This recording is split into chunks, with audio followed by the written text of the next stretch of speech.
Ecofo Bon Samaritain, Ecofo Nyakabiga 3, c'est François Dossal, Robert Caille, EPJP, Ecofo Jabé 2,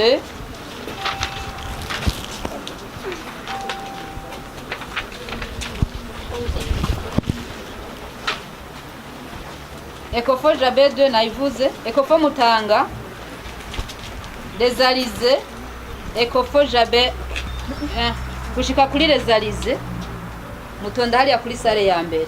Muce mugenda babahamagarire. Siré Barancharitse, vous êtes le président de la commission de l'organisation de ce concours national et pour que les enfants, pour accéder à l'école d'excellence, et des parents et des enfants dénoncent ce qu'ils qualifient de manque de transparence dans pour que l'enfant puisse accéder à cette école d'excellence. Et qu'est-ce que vous êtes en train de faire pour qu'il y ait plus de transparence dans cette organisation?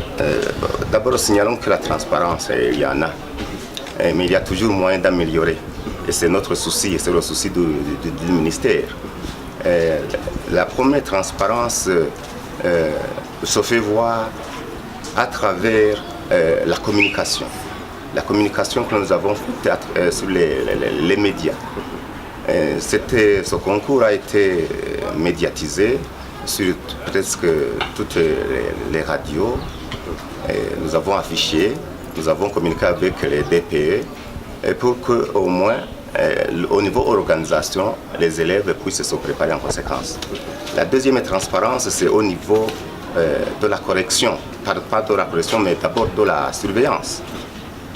Nous prenons toutes les précautions, toutes les stratégies de nature à permettre à chaque élève d'avoir des points qu'il mérite. Oui, et est-ce que vous êtes prêt à afficher les résultats après cet examen?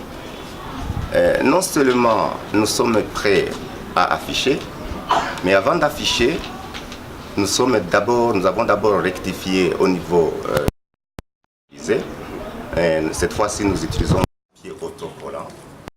Sous-entendu que nous prévoyons de faire des recours. Les élèves, nous allons leur permettre de faire des recours et les résultats seront bien sûr connus.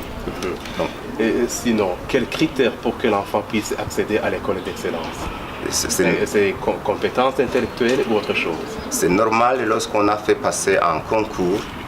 Du concours, on attend les résultats, la note. C'est cette note là-bas qui est le critère nous allons retenir sur ce critère là-bas et évidemment nous allons classer les premiers, nous allons prendre les premiers sur chaque liste des provinces. Est-ce que vous avez une idée sur l'effectif global des candidats? L'effectif global des élèves qui sont en train de faire maintenant ce concours au niveau national, c'est environ 25 000. Non, je suis un peu gêné. J'ai amené ma fille pour passer cet examen. Mais ce retard m'inquiète beaucoup. Parce qu'un enfant, quand on lui dit... Par exemple, à la levée le matin, je lui dis à un enfant de venir tôt, d'arriver tôt. Je l'ai accompagné. Je suis arrivé ici à 7h15. Maintenant, nous sommes à 11h presque et demie. Les enfants n'ont pas encore commencé les épreuves. Et là, je me dis que ma fille va être diminuée psychologiquement. Quel appel que vous lancez aux autorités alors? Je demanderai à tout le monde de respecter le temps. Le temps, c'est de l'argent.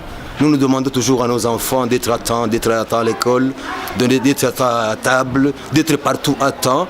Mais si ça vient des autorités, là, alors les enfants vont dire, papa, des fois il me ment. Chaque fois il me demande à être à temps, alors que le système, chez nous, dans l'éducation, on n'a toujours pas été à temps.